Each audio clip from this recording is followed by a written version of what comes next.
നമസ്കാരം. ഭാരത് ലൈവിലേക്ക് സ്വാഗതം. കഴിഞ്ഞ 2 ദിവസമായി കേരളീയ പൊതുസമൂഹം ചർച്ച ചെയ്യുന്ന ഒരു പ്രധാനപ്പെട്ട വിഷയമാണ് ഗാർഹിക പീഡനവുമായി ബന്ധപ്പെട്ട ഒരു പ്രശ്നം.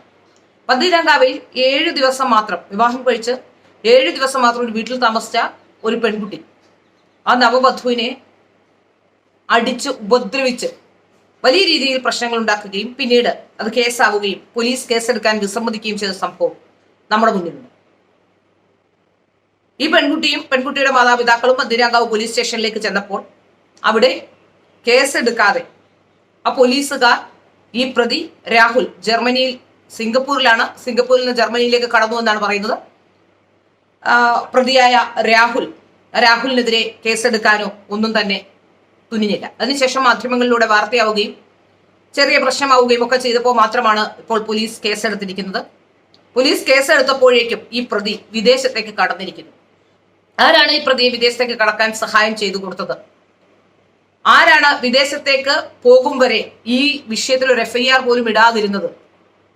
ഈ വിഷയമൊക്കെ സത്യത്തിൽ ചർച്ച ചെയ്യേണ്ടതാണ്. ഏതായാലും പന്തീരാങ്കാവിലെ പോലീസ് ഓഫീസറെ സസ്പെൻഷനിലാക്കിയിരിക്കുന്നു എന്ന് പറയുന്നു. ഏതായാലും സസ്പെൻഷൻ മാത്രം പോരാ, ഇത്തരം നിയമ നടപടികൾ സ്വീകരിക്കാൻ വിമുഖത കാട്ടുന്ന, നീതിന്യായം കൈകാര്യം ചെയ്യുന്ന, നീതിന്യായത്തിന്റെ കാവലാളായി പ്രവർത്തിക്കേണ്ട ഇത്തരം ഉദ്യോഗസ്ഥന്മാർ സസ്പെൻഷനിലല്ല, അവരെ യഥാർത്ഥത്തിൽ ഡിസ്മിസ് ചെയ്യുക തന്നെയാണ്, സർവീസിൽ നിന്ന് ടെർമിനേറ്റ് ചെയ്യുകയാണ് വേണ്ടത് എന്നാണ് പറയാനുള്ളത്. ഏതായാലും ഇപ്പോൾ വലിയ പ്രശ്നമായതുകൊണ്ട് മാത്രം ഒരു ബ്ലൂ കോർണർ നോട്ടീസ് ഇപ്പോൾ പുറപ്പെടുവിച്ചിരിക്കുന്നു. ജർമ്മനി, സിംഗപ്പൂർ എന്നീ രാജ്യങ്ങളിലെ വിവരങ്ങൾ ശേഖരിക്കാനും അവിടെ ഉണ്ടോ എന്നറിയാനും അവിടെ നിന്നും ബാക്കിയുള്ള കാര്യങ്ങളൊക്കെ അറിയാനുമുള്ള നോട്ടീസാണ് ഇപ്പോൾ പുറപ്പെടുവിച്ചിരിക്കുന്നത്. ഏതായാലും കേരളത്തിലെ നിയമവ്യവസ്ഥയെ കബളിപ്പിച്ചുകൊണ്ട് വിദേശത്തേക്ക് കടന്ന പ്രതി സിംഗപ്പൂരിൽ നിന്നും ജർമ്മനിയിലേക്ക് പോയിട്ടുണ്ടെന്നാണ് മനസ്സിലാക്കാൻ സാധിക്കുന്നത്. കഴിഞ്ഞ ദിവസം മാധ്യമങ്ങളിലൂടെ പ്രതിയായ രാഹുലിന്റെ ഒരു ബൈറ്റ് കാണാനിടയായി. വളരെ സോഫ്റ്റായി വർത്താനം പറയുന്ന ഒരാൾ, വളരെ ഡിപ്ലോമാറ്റിക്കായി സംസാരിക്കുന്ന ഒരാൾ എന്നാണ് നമുക്ക് കാണുമ്പോൾ തോന്നുന്നത്.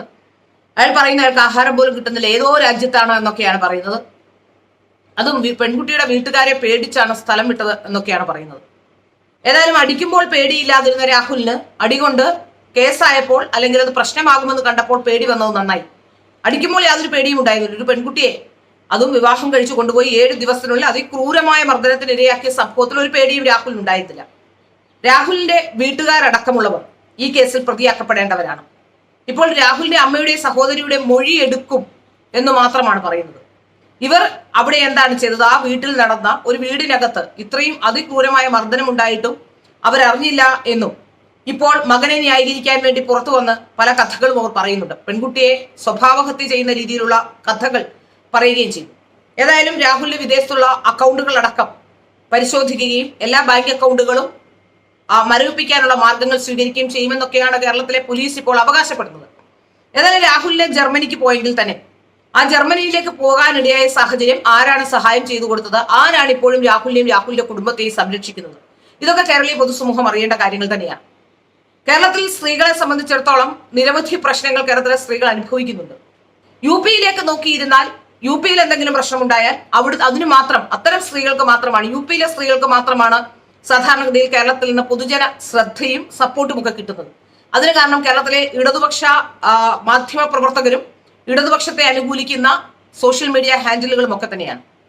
ഈ പ്രശ്നം കേരളത്തിലെ പോലീസ് ആയിരുന്നില്ല ചെയ്തെങ്കിൽ ഇത് UPയിലായിരുന്നെങ്കിൽ ഇവിടെ കത്തിയേരും. നേരെ മറിച്ച് കേരളത്തിലെ പോലീസിന്റെ ഒത്താശയോട് കൂടിയാണ് പ്രതി പോയത്. പോലീസിന്റെ ഭാഗത്തു നിന്നുണ്ടായ കൃത്യമായ വീഴ്ചയാണ്, ആഭ്യന്തര വകുപ്പിന്റെ കൃത്യമായ വീഴ്ചയാണ്. അതുകൊണ്ട് തന്നെ ഈ വിഷയത്തിൽ ഇപ്പോൾ ആർക്കും ഒരു പ്രതികരണവും പോലും നടത്താൻ താല്പര്യമില്ല എന്നാണ് മനസ്സിലാക്കാൻ സാധിക്കുന്നത്. കേരളത്തിൽ കുറച്ച് സാംസ്കാരിക നായകന്മാർ എന്ന അവർ തന്നെ പറയുന്ന ചിലരുണ്ട്. ഈ സാംസ്കാരിക നായകന്മാർ ചെയ്തുകൊണ്ടിരിക്കുന്നത് ഒരു വിഭാഗത്തിന് വേണ്ടി മാത്രം കൊള്ളൂത്ത് നടത്തുകയാണ്. ഇടതുപക്ഷത്തിന് എന്തെങ്കിലും ഹാനികരമായാൽ മാത്രമേ അവരൊക്കെ വാതുറക്കുകയുള്ളൂ. ഇപ്പോൾ നമുക്കറിയാം, ഒരു സിനിമയുമായി ബന്ധപ്പെട്ടുണ്ടായ വിവാദത്തിൽ മമ്മൂട്ടിയെ സൈബർ ആക്രമണം നടത്തുന്നുവെന്ന് പറഞ്ഞുകൊണ്ട് പലരും മമ്മൂട്ടിക്ക് അനുകൂലമായി പറയുന്നുണ്ട്.